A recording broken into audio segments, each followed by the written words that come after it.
우리 주시는 하나님의 말씀 창세기 13장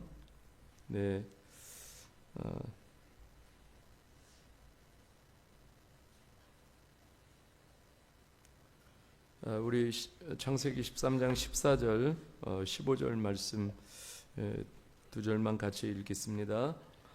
롯이 아브라함을 떠난 후에 여호와께서 아브라함에게 이르시되 너는 눈을 들어 너 있는 곳에서 북쪽과 남쪽 그리고 동쪽과 서쪽을 바라보라.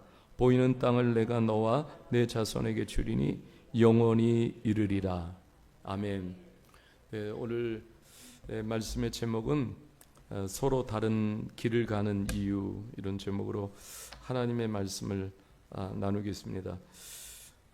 오늘 이 본문을 통해서 우리가 발견할 수 있는 것은 아브람과 롯이 서로 다른 길을 선택하는 그 장면을 보면서 오늘도 하나님이 주시는 그 은혜를 우리가 깨닫기를 원합니다. 오늘 본문에 보면은 13장 1절에 보면 이렇게 말씀하고 있어요.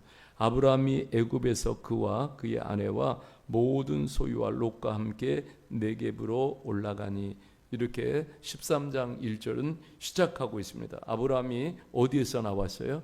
애굽에서 나왔습니다. 그리고 어디로 올라갔어요? 네겝으로 올라갔습니다. 자, 이 우리가 창세기 12장을 통해서도 이렇게 우리가 알 수 있지만은 이 스토리를 잘 알 것입니다. 아브라함이 애굽에서 경험한 것은 말할 수 없는 수치와 또 비굴함이었습니다. 자, 왜 이런 일을 당했을까요? 한마디로 말해서 애굽에는 하나님이 없는 곳이기 때문에 그렇습니다. 아마도 이 아브라함이 애굽에서 정말로 하나님의 사람으로서 비참한 시간을 보냈어요. 그렇기 때문에 아마 생각하기도 싫었을 것입니다. 그래서 이 가나안 땅에 다시금 처음 들어와서 하나님의 이름을 불렀던 곳으로 다시 돌아옵니다. 자, 애굽에서는 아브라함이 여러 가지 정말 이루 말할 수 없는 것들을 경험했어요. 최악의 바닥을 경험했어요. 인생 바닥을 완전히 경험하고, 그리고 깊은 영적 침체도 경험을 하게 되고, 하나님을 모르는 사람들로부터 온갖 멸시와 수치를 당했습니다. 근데 아브라함은 좀 애굽에서 많은 것들을 생각했을 거예요. 그래서 하나님이 그곳에서 나올 수 있는 기회를 다시 열어주셨을 때 가장 먼저 찾아간 것이 자신의 먼저 회복이 있어야 되잖아요. 그래서 다시 예배의 자리로 찾아갔습니다. 자, 영적인 사람이 회복하는 것은요, 다른 것이 없습니다. 영적인 사람이 회복하는 것은 예배의 자리밖에 없어요. 아브라함이 예배의 자리를 통해서 다시 회복하고 예배의 자리를 사수하려는데 또 시험이 찾아와요. 또 문제가 찾아옵니다. 자, 어떤 문제입니까? 가장 가까운 가족이죠. 조카 롯과의 문제가 터집니다. 이제 애굽에서 나오면서 재산이 늘어나면서 두 사람의 종들이 서로 땅을 차지하려고 이제 싸움 박질을 하는 거예요. 자, 지금 싸움의 원인을 제공한 재산은 이게 뭐냐면 모두 애굽의 바로가 사라를 자신의 아내로 취하면서 신부 대금으로 아브라함에게 준 것들입니다. 자, 그럼 우리가 추측할 수 있어요. 애굽에서 불순종의 대가로 얻은 재물이에요. 자, 의롭게 땀을 흘려서 얻은 재물이 아닙니다. 자, 이것이 싸움의 발단이 된 것입니다. 우리가요, 이렇게 영적 생활을 할 때 보면은 불순종했을 때도 얻어지는 이익이 있어요. 그런데 결국은 이 이익들이 불행의 단초가 된다라는 것을 우리는 잊지 말아야 합니다. 아브라함은 자신의 생각을 따라서 애굽으로 내려가는 어리석음을 두고두고 후회했을 거예요. 그렇기 때문에 좀 우리가 이 아브라함의 모습을 보면서 좀 어느 때는 우리가 힘들고 참기 어려운 한계에 부딪힐지라도요, 그때마다 하나님의 약속을 붙잡고 버티며 하나님 가까이 있기를, 그래도 우리가 죽도록 싸움하면서 그 자리를 지켜야 합니다. 그래야 살 수가 있어요. 자, 이 아브라함이 애굽으로 내려간 이유가 있잖아요. 모든 것들이 궁핍에 직면했기 때문에 애굽으로 내려갈 수밖에 없었어요. 그런데 다시 재물을 가지고 나왔지만은 그 싸움은 재물의 풍성함 때문이었습니다. 우리가 영적 생활하면서 제일 큰 시험이 바로 이 물질, 재물의 시험입니다. 재물 때문에 얼마든지 믿는 사람들끼리도 이렇게 의가 상하게 되고 또 싸움을 하게 되는 것이죠. 이것은 뭐 비단 믿는 사람뿐만 아니라 가족에서도 그래요. 좀 우리가 오늘 여기서 살펴볼 필요가 있어요. 롯의 신앙관이에요. 롯은 삼촌을 따라가지고 우르와 하란에서 함께 나온 이유가 있어요. 그것은 뭐냐면 롯에게도 결단이 있었어요. 그런데 베드로 후서 2장 7절에 보면은 이렇게 소개를 하고 있어요. 무법한 자들의 음란한 행실로 말미암아 고통당하는 의로운 롯을 건지셨으며, 이렇게 표현하고 있어요. 저 의로운 롯이라고 표현을 하고 있습니다. 성경이 이렇게 소개해요. 롯이 그런데 이 애굽에 들어가서 애굽을 경험해 보고 나니까는 어떻게 됐습니까? 이 롯의 눈이 확 돌아갔어요. 눈이 확 돌아갔어요. 그래서 거기서 아마 롯이 그러한 것들을 봤을 것 같아요. 뭐 우리가 경건하게 살아봐야 나만 손해야. 저 사람들 하나님 모르고 경건하게 잘 사는데도 너무 부유하게 살고 저봐 잘 나가고 잘 먹고 잘 살잖아. 그러니까 이 하나님에 대한 경건이 소홀해지기 시작한 거예요. 자, 이 롯이 경건의 소홀은 어디서부터 시작하냐면 바로 예배에서부터 시작이 됩니다. 예배가 소홀해져요.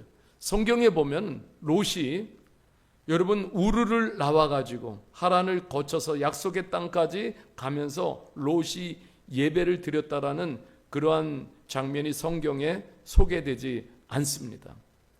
우리가 보면은 예배가 소홀해지면은요, 경건이 소홀해져요. 경건이 소홀해지면은 그때부터는 영적 타락이 시작이 됩니다. 영적 타락의 가장 증상은 뭡니까? 점점 하나님을 멀리하기 시작하는 거예요. 하나님을 멀리한다라는 것은 예배를 멀리한다라는 거예요. 그럼 여러분 보세요. 나는 타락하지 않았어요. 내가 지금 어디 타락해요? 나 하나님 그래도 생각하고 있어요. 그렇지만은 점점 타락을 향해서 가고 있는 거예요. 왜냐하면 예배가 멀어지기 시작하면은 하나님과의 반드시 간격이 생기고 거리감이 생기게 돼 있어요. 그 의로운 롯의 의로움을 지키지 못한 것은 예배에서 시작이 되는 것입니다. 오늘 본문 그래서 10절을 보면은 이렇게 말하고 있어요. 둘이 아브라함과 롯이 갈라지는데 10절에 보십시오. 자, 10절을 같이 읽어보겠습니다. 시작.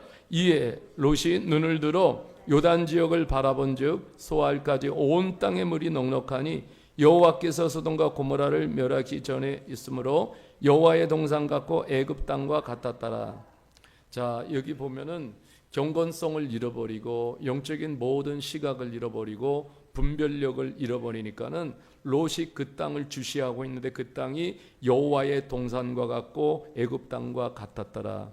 완전히 속는 거죠. 속아요. 여기가 함정이에요. 여기가 함정인 거예요. 사단은 이렇게 함정을 파놓고 보게 하는데, 근데 여기를 덥석 믿음이 없으면은 그냥 진격해서 들어가는 거예요. 저는 오늘날도 보면은 우리가 참 이 다음 세대들을 보면서 이렇게 보면은 애굽 땅 같은 것이 디지털 공간입니다. 디지털 공간은 굉장히 재미를 줘요. 여기서 공유되는 밈 같은 것들 이렇게 보면은 다 그런 컬처들은 성경과 어울리지 않아요. 하나님과 어울리지 않습니다. 공유되는 밈의 가치관이 그 안에서 자꾸 형성이 되는 거예요. 그래서 밈은 점점 자기 중심적으로 만들어갑니다. 그래서 결과적으로는 하나님과의 접속보다는 디지털과 접속하는 것이 더 편하고 거기서 더 빠른 지식을 주니까 더 재미있어요. 사실요, 이 성경 속에서 우리가 깨닫고 그리고 여기서 보화를 캐내는데 하나님의 지혜를 얻는 데는 많은 시간, 씨름이 또 많은 묵상의 시간이 필요해요. 그렇지만 디지털은 접속하면 줘요. 그래서 내가 가진 기존의 체계가, 신앙 체계가 막 흔들리기 시작합니다. 이것을 맛보고 경험하는 순간 하나님이 점점 희미해지기 시작하는 거예요. 그래서 디지털 세대들은요, 정말 하나님 믿기가 힘들어요. 그래서 우리는 그들을, 이 다음 세대를 보면서 거기가 선교지라고 기성세대는 말하고 있어요. 우리는 다 롯의 본성을 가지고 있어요. 오늘도 우리의 먼저 시각 속에서 넉넉하고 차고 넘치는 것을, 그것이 어떠하든, 그것이 사탄이 지배하든, 거기에 들어가면 내가 완전히 영적으로 죽든 상관이 없어요. 당장 눈에 넉넉하고 차고 넘치는 것을 더 선택을 하는 거예요. 근데 롯은 착각하는 거잖아요. 여기는 하나님이 계시지 않아요. 그런데 자신은 합리화시켜요. 여기도 하나님이 함께 하신다. 오늘말로 말하면 롯은 이 소돔과 고모라 땅을 바라보면서 번영신학을 붙잡은 거예요. 롯이 가려는 것은 하나님이 약속한 것이 아닙니다. 롯이 왜 이런 선택에 이르게 되고 그 땅을 그냥 분별력 없이 들어갔을까요? 예배가 무너지면은요, 나타나는 증상이 있어요. 하나님께 묻지 않습니다. 하나님은요, 우리가 그리스도가 우리의 모든 지식이요 지혜라고 말씀하는데, 우리가 하나님을 믿고 가장 놀라운 지혜는요, 하나님이 창조주 하나님이시라는 것을 알게 해주신 게 지혜예요. 그러면 하나님이 창조주 하나님이시면 내가 피조물인 것을 철저히 깨닫는 것이, 이게 놀라운 지혜예요. 여러분, 이것만 깨달아도 삶은요, 굉장히 다른 삶을 살게 돼요. 피조물인 우리는 창조주 하나님께 물으면서 살 수밖에 없어요. 의지하면서 살 수밖에 없습니다. 그런데 예배가 무너지면은 그때부터 하나님께 묻지 않아요. 자녀들이 어릴 때는 아빠 이것은 어때요? 엄마 저것은 어때요? 그런데 좀 크면은 혼자 다 생각하고 혼자 다 결정합니다. 나중에는 실패를 경험하고 나서 굉장히 후회하게 되고 낭패를 당하게 되죠. 다윗이 하나님께 사랑받은 이유는요, 왕이 된 이후에도 하나님께 자주 물었어요. 그럼 다윗의 삶을 보면은요, 다윗이 한 가지 놓치지 않은 것은 하나님을 예배하는 삶이에요. 그러니까 그 하나님을 창조주 하나님으로, 전능하신 하나님으로 매일매일 바라보고 믿으니까 나는 하나님을 의지하지 않으면 살 수 없는 존재예요. 하나님의 앞에 엎드리지 않으면 살 수 없는 존재예요. 기도하지 않으면 살 수 없는 존재라는 것을 철저히 깨닫는 거예요. 그러니까 하나님 앞에 묻습니다. 전쟁을 해야 되겠어요? 말아야 되겠어요? 하나님 저기를 올라가야 되겠어요? 말아야 되겠어요? 하나님께 전부 묻습니다. 그때마다 하나님께서 다윗에게 이루 말할 수 없는 하나님의 감동을 부어 주시는 거예요. 그런데 다윗이 하나님 앞에 예배를 잃어버리고 그 마음이 교만해질 때 하나님께 묻지 않습니다. 결국은 다윗은 죄의 길로 들어서게 되고 나단 선지자에게도 묻지 않습니다. 롯은 예배를 잃어버리니까 그 마음 증상이 나타났는데 마음이 교만해져요. 마음이 높아지니까는 거기서 어떻게 합니까? 자기 생각대로 마음대로 결정하고 따르기 시작하고 모든 판단, 영적 판단은 완전히 흐려지는 거예요. 그래서 바울 사도는 이런 그리스도인을 육적인 그리스도인이라고 말합니다. 몸은 그냥 하나님 안에 형식적으로 있어요. 교회 안에 형식적으로 있어요. 그러나 깊은 곳에는 전혀 영적인 것이 없는 거예요. 롯도 육적인 그리스도인의 수준을 벗어나지 못하는 거예요. 결국은 패배의 늪으로 빠져버리고 말았습니다.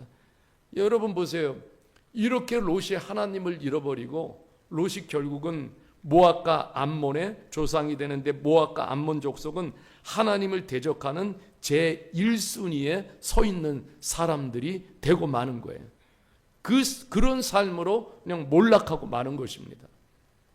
근데 아브라함을 보십시오. 4절에 보면은 13장 4절에 같이 한번 읽어보겠습니다. 시작. 그가 처음으로 제단을 쌓은 곳이라 그가 거기서 여호와의 이름을 불렀더라. 아멘. 자, first. 여기 영어로는 first라고 표현하고 있어요. 자, 애굽에서 나와가지고 또 가나안 땅에 도착해서 처음으로 first 한 것이 뭐냐면 예배예요. 여러분, 우리가 가장 first로 우리의 영적 생활을 유지하고 지켜나가기 위해서 first로 내세워야 될 것은 뭐냐면 바로 예배입니다. 여러분, 여호와의 이름을 부르면서 이 아브라함은 회개했을 거예요. 방향을 바꿨을 것입니다. 18절에도 보십시오. 18절에도 이에 아브라함이 장막을 옮겨 헤브론에 있는 마물의 상수리 숲으로 이르러 거주하며 거기서 여호와를 위하여 제단을 쌓았더라. 지금으로 말하면 하나님 앞에 워십했다라는 거예요. 그러면은 이제 예배가, 아브라함이 보세요. 많은 애굽에서 정말 뼈저리게 깨달았어요. 예배를 잃었을 때 자신의 삶이 어떻게 되는지. 그러니까는 예배가 습관이 되어진 거예요. 애굽에서 참패하고 참패 원인을 분석했을 것이에요. 그 답은 예배의 부재였음을 깨닫고 다시 예배의 자리로 돌아오는 거예요. 여러분, 우리는 예배의 자리에서요, 하늘 비전을 보게 됩니다.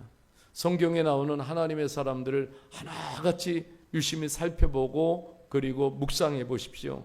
다윗도 광야에서 홀로 하나님을 예배합니다. 에스겔이요, 이방 땅이에요. 바벨론 땅에, 그것도 그발 강가에서, 버려진 그발 강가에서 홀로 하나님을 예배합니다. 사도 요한이 밤모섬으로 끌려가요. 그 돌산이에요. 거기서 홀로 하나님을 예배하는데 성경은 그렇게 증언합니다. 놀라운 것은요, 이렇게 홀로 하나님의 사람들이 예배할 때 성경이 공통적으로 말씀하고 있는 것이에요. 예배를 이렇게 드릴 때 성경은 하나같이 그렇게 표현합니다. 하늘이 열리고, 이렇게 표현하고 있어요. 하늘이 열리고. 여러분, 예배는 하늘이 열리는 시간이에요. 하늘이 열리는 시간입니다. 하늘이 열리게 될 때에 시각이 바뀌어져요. 비전이 바뀌어지고 방향이 바뀌어져요. 이 방향이 어디로 맞춰져요? 철저하게 하나님께로 맞춰지는 거예요. 그래서 여러분, 예배가 너무너무 중요한 거예요.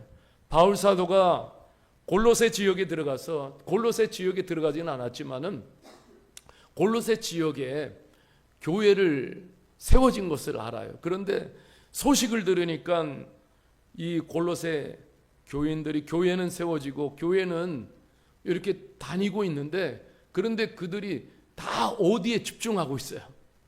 다 땅에 집중하고 있어요. 땅에 집중하면서 살으니까 골로새서 3장 1절 10절 말씀을 같이 3장 1절에서 4절 말씀을 보십시오. 같이 한번 읽겠습니다. 시작. 그러므로 너희가 그리스도와 함께 다시 살리심을 받았으면 위의 것을 찾으라. 거기는 그리스도께서 하나님 우편에 앉아 계시느니라. 위의 것을 생각하고 땅의 것을 생각하지 말라. 이는 너희가 죽었고 너희 생명이 그리스도와 함께 하나님 안에 감추어졌습니다. 우리 생명이신 그리스도께서 나타나실 그때에 너희도 그와 함께 영광 중에 나타나리라. 네, 이 바울 사도가 이 고린도 교인들이 정말 그 마음에 세팅돼야 될 것이 뭐냐면 땅의 것들로 충만한 게 아니에요. 위의 것들. 이 말은 뭐냐면 예수 그리스도에게 집중하라. 이 말은 다른 말로 말하면 하늘의 공급을 받으라는 거예요. 같이 합시다. 하늘의 공급을 받아라.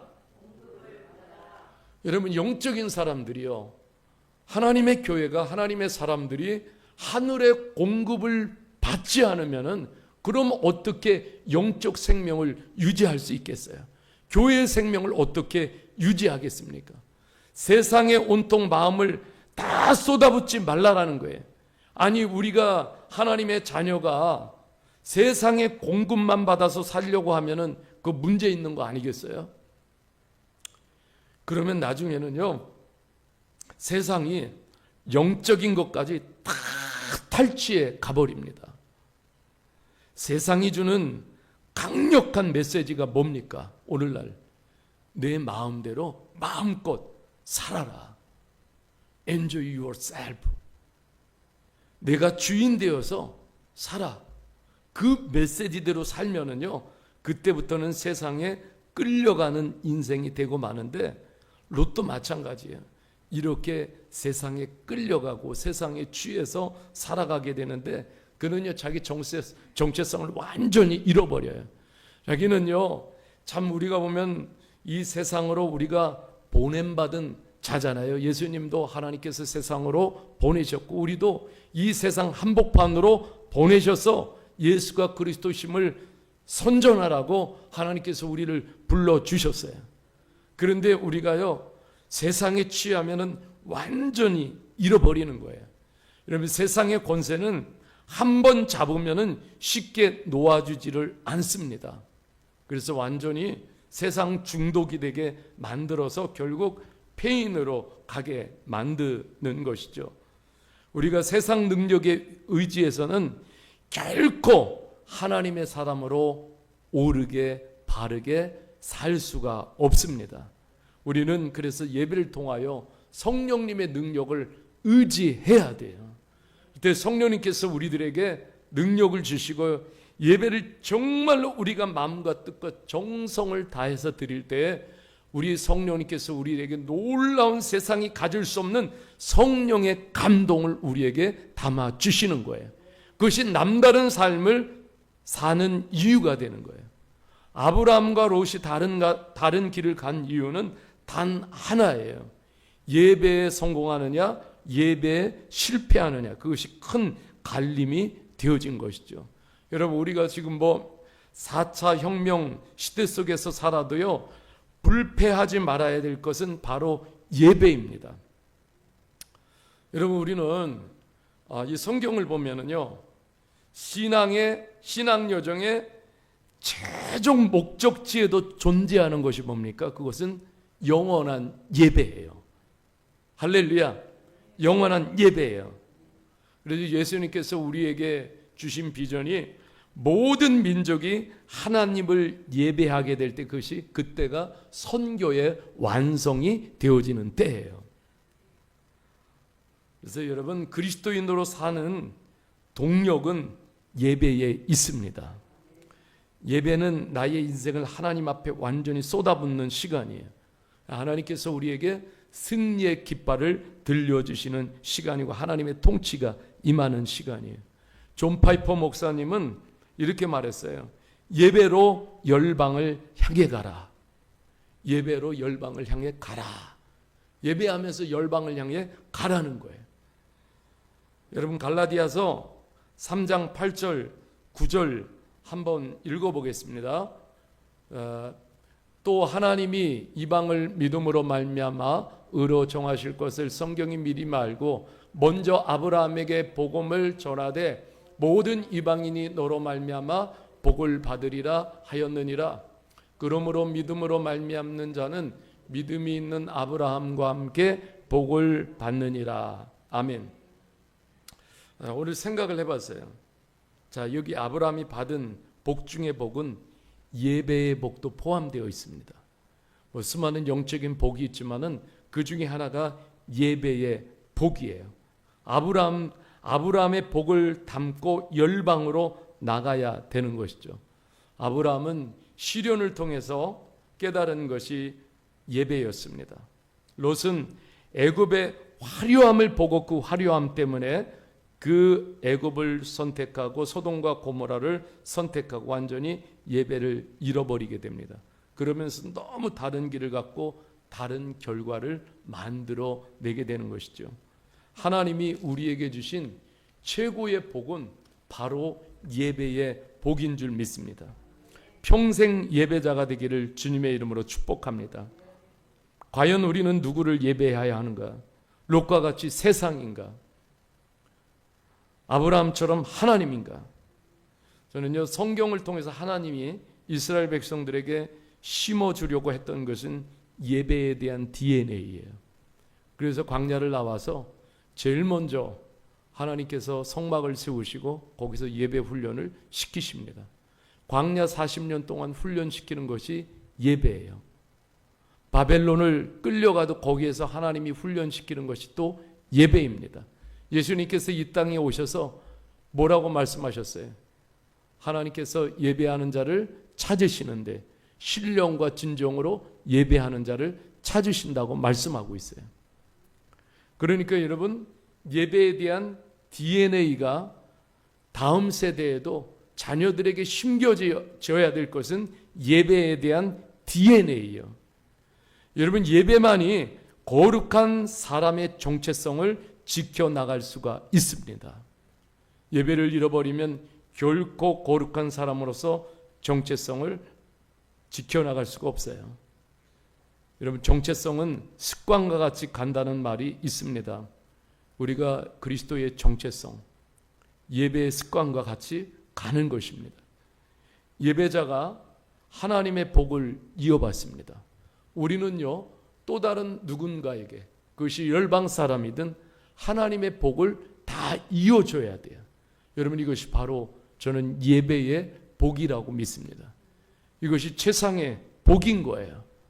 우리 실로암 교회가 이런 복을 누리고 우리 미얀마 형제 자매들이 모두가 다 예배자가 되어져서 이 하나님의 복을 이어받고 또 다른 형제 자매들에게 그 하나님의 복을 이어주는 그런 축복의 삶이 되어져야 될 줄 믿습니다.